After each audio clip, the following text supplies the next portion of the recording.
بسم الله الرحمن الرحيم. الحمد لله رب العالمين، الصلاة والسلام على رسول الله وعلى آله وصحبه أجمعين، أما بعد. وني برنوتا كين كتاب توحيداتي.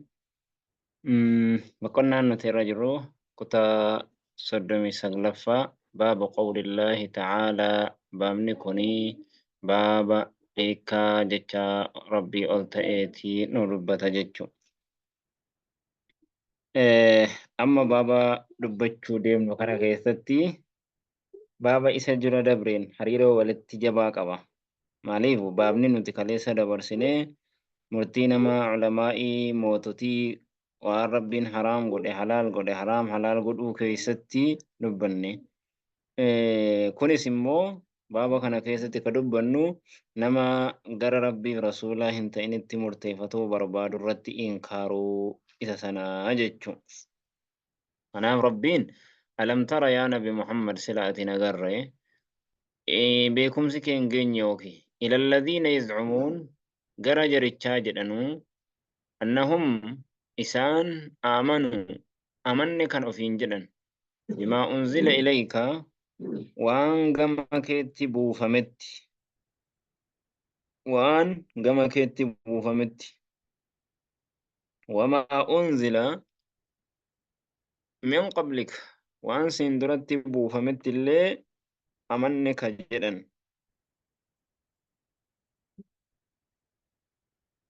يريدون نفرا نقسما وجن أن يتحاكموا مرتي قدتوا إلى الطاغوت قرى جل إفتوتات وقد أمروا رقمت مو على جمني جرنون أن يكفروا كفروا به شيطانة جل إفتوتات جج ولما قالت ويريد الشيطان ومو شيطان نفرا أن يضلهم إسان جلسوا ضلالا بعيدا جلئنا فقوتي حق الراجج جلئنا حق الرافقوت جتشو جركسي كونيغا منافق توتا جتشو منافق توتا كناف أسكيستي دبتشو ديما جتشو دا واهي سنة. وقوله تعالى أمسجد ربي والبيت وإذا قيل لهم ويتئسان جدمه لا تفسدوا في الأرض دچي كيست بديهن هجتنا بعد إصلاحها إيغ ربي نسيت الجي قرآن أبو سنرقمتو ترقودا ودعوه رب كددا خوفا صداتا عذاب قطعة إيسارة وطمعا رحمة جنة إيسا كجيلة إن رحمة الله رحمن ربي قريب من المحسنين ورتلتو هجتتي إيهو دوان تأفي ربي كسي صداتا كددا جدين. Kanaaf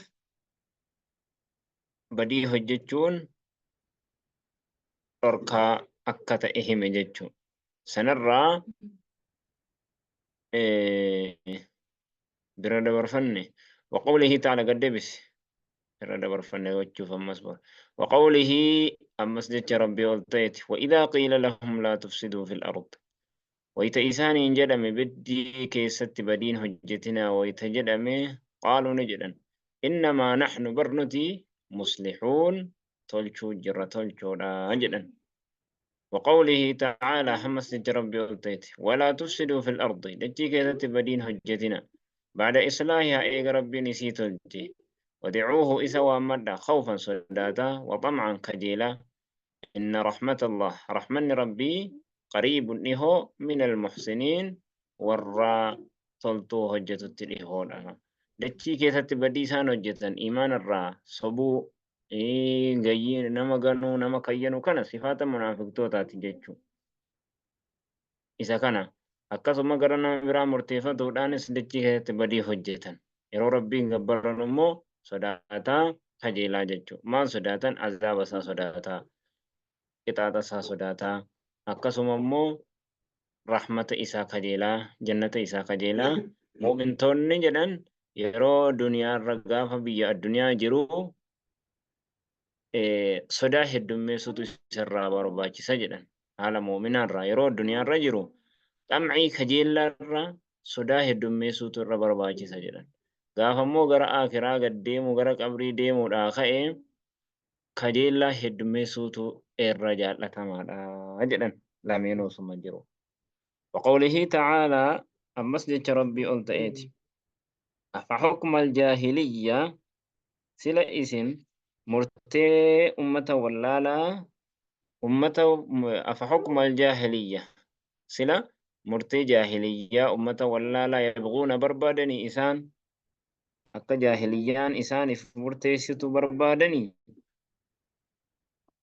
معناه نكنا فلا يبغون إلى حكم الجاهلية جج مرتي جاهلية مالي وبربادو تنجر يرو مرتي ربي رسولا ددم كنيمة جلسني أنكن ومن أحسن نمني الرسول شات هنجرو من الله رب حكما قم مرتيتي لقوم يوقنون أمة رقوم سنوف ججو أما قم ربي تمرتي فتما قبراتهم مرتي فتم منافق تورني وهي منافق توتاتي اسكيستي صفة منافق توتاتي وسم رسول جرو غرا غراتي مرتي بربادن ججو غافا درا يرو دراتي أما قم ربي تمليه مرتي فتم اسكيستي قم ربي هنتئن قم نما برا مرتي بربادوني شركي كيسا دقيقل وبائر الذنوب وانجل قرقود دادا كفر ما تنما جيسا ججو نما كفرسيسا أكاتا haala afur qaba. Gama Qur'aanaa fi hadiisa kan hin ta'in murteeffatuuni fakkeenya murteen amma jiru dimokiraasiidha. Kan jennu kuni kan murteeffatamu amma kan jiru yookaan shari'aa yookaan dimokiraasii sanatti. Dimokiraasii kanatti murteeffatuuni akka kamii haala hedduu qaba. Haala afurtu jira. Haala afran san keessa haala tokkoon alatti haala sadeenitti yoo kan murteeffatu ta'e bareechaa qabadha. Kafruu danda'a. Bakka kanatti warri khawaarijaan kan jal'atani. Firqaan khawaarijaan kan jallate bakka kanatti. Maal jedhan? Inuma mataa galatti mootum Ali Adam maayikii kabbanatin. Bakki khawaarijaan itti jallatte baaba kana keessatti jechuudha. Suni maali jennaani? Qur'aanaa fi hadiisaa jiru akkamitti mootummaa kanaan bulama? Mootummaan kun mootummaa kaafiraati. Mootummaa kanaan hin bulamuu jedhanii mootummaadhaan buluu didanii hattaa hamma qabeenya mootummaa waa hundaayyuu balaaleffatan mootummaas balaaleffatan ittiin hin bullu jedhanii wanni firqaa hunda keessaa mootummaan wanni jibbu mootummaan kaafiraa wanni jibbu firqaa hunda keessaa firqaa khawaarijaati. Sababaan maali jennaani daangaa dabran. Sunni maali mootummaa kanaan hin bulluudha. Maaliif jennaani jaahiliyyaadha waan ta'eef. Jaahiliyyaa waan ta'eefi jedhan. Amma akkaataan sadeen yoonii fi dimokiraasiidhaan murteeffatane nama kafarsiisu inni tokkoffaan yoonii fi dhibbaa dhibbatti kan ittiin murteeffatamu dimokiraasiidha halaalii jettee kan murteessitee yaaddu ta'e gaafa sanaa kufri. Maaliif jennaan murtee rabbii dhiistee achi jal'atte waan ta'eef. Kan murteeffatamu dimokiraasii gaafa jette tokko. Inni lammaffaan Quraanaanis murteeffatuun ni ta'a dimokiraasiidhaan murteeffatuun ni ta'a jettee gaafa halaalummaa isaa ibsite gaafa sana lachuu gaafa ni ta'a jettee wal cinaa qabdee murtii rabbiitiif kan ilma namaa wal qixa goote waan ta'eef gaafa sanas kufrummaa ta'a. Sadaffaa inni sadaffaan Quraanaa fi hadiisaan kan irra caalaan kan murteeffatamu Quraanaa fi hadiisaa caalatti Quraana caalchiftee laakiin dimokiraasiin ni ta'a gaafa jettes kufrummaa akkaataa sadeen kanatti kufrummaadha jechuudha. Laakiin bakki haala sunnaa wal jamaanii fi khawaarijaan itti wal dhaban mootummaa birattis ta'ee murtii keessattis kufrummaa ta'uu dhabuu bakki garagarummaa fide tokkoon himuu deemu kana isa boodaa kana afraffaa. Inni afraffaan maalii? Kan ittiin murteeffatamu Qur'aanumaa fi hadiisaa. Qur'aanaa fi hadiisaan alatti murteeffachuun hin ta'u. Dimokiraasii ittiin murteeffatamuu jiru kana hoo jennaani mootummaan islaamaa waan hin jirree fi yoo kanaan hin murteeffadhu jette jiraachuu hin dandeessu. Qabeenya kee argachuu hin dandeessu. waa tokkollee gochuu hin dandeessu. Kanaafuu isa kana maal wanni ittiin murteeffate dirqamtee ittiin murteeffate waan ta'eefi osuma murteeffachuun hin ta'uu jechuu qalbii keetiin beektu sababa mootummaan islaamaa hin jirreef jecha dirqamtee dhattee murteeffatte. Gaafa dirqamni itti si geesse inuma murteeffatta akka hamma murteeffachuu jiru kanatti jechuudha. Kanaa jechuudha. Haala tokkoon boodaa kanaan alatti inni kaan sadeen duraa suni nama kafarsiisa irraa eeggachuu barbaachisaadha.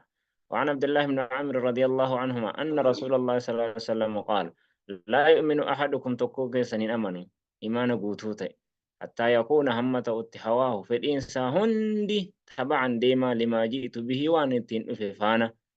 قال النووي حديث حسن نووي نجد حديث بريدة رويناه حديث كناني أديسين في كتاب الحجة. كتاب الحجة بقولنا جلو كيست بإسناد صحيح سند صحيح تأني.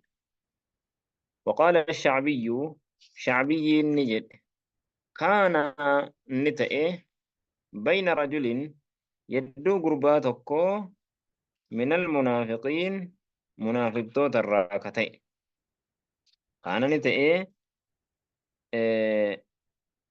يدو قربا من المنافقين منافق الراتئتي في ورجل قربا من اليهود يهودا الراتئت خصومة والفلمين والمقت والأبين. فقال اليهودي يهودي تشيني جده نتحاكم إلى محمد قرى محمد تي مرتي قد أن أجدين مالي فكر جدني عرفة نبيك أنه محمد كل يأخذ الرشوة قبونا مرة هم فرص جتشوان بيكي قرى محمد دين نجد ولا يميل في الحكم مرتي كيستس هنجلتو بكوان دائفي أكس جد يهودي. وقال المنافق منافق تجمون جد نتحاكم إلى اليهود قرى يهودات مرتي قدن جد لعلمه وان بكيف أنهم يهودان يأخذون الرشوة قبو فرأتني جتشوان بيكو فما حقني كان ينيوتي كان قربا يهودي تشاتي وانت إيه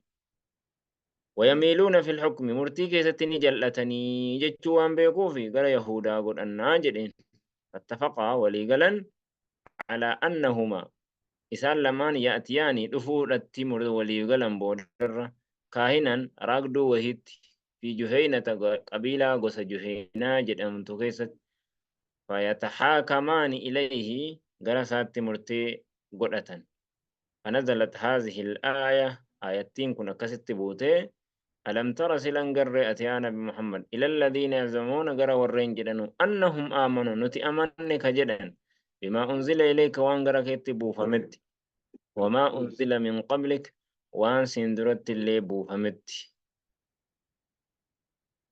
سبب كناف بوتي آية نيجتشو. وقيل جدامه نزلت آية نبوتي في رجلين نمل مكيست اختصما كوال أبن فقال أحدهما تكون سلماني نجد نترافع إلى النبي صلى الله عليه وسلم قال نبي ربيتي والفلمنا. وقال الآخر كان نجي إلى كعب بن أشرف قال كعب بن أشرف جد كعب بن أشرف مو وأنا يهودا مدينتي.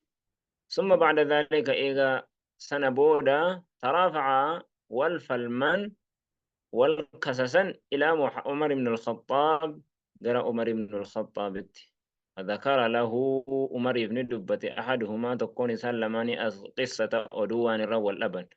فقال نجد عمر للذي لم يرضى إذا هنجالة سنة برسول الله صلى الله عليه وسلم رسول ربي مرتي رسول ربي إذا هنجالة سنة نجد أكذلك دبينكم كان جدين.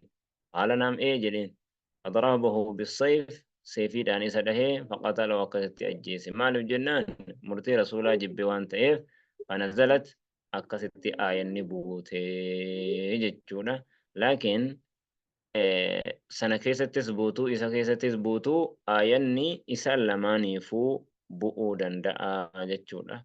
صلى الله وسلم وبارك على محمد وعلى آله وصحبه أجمعين.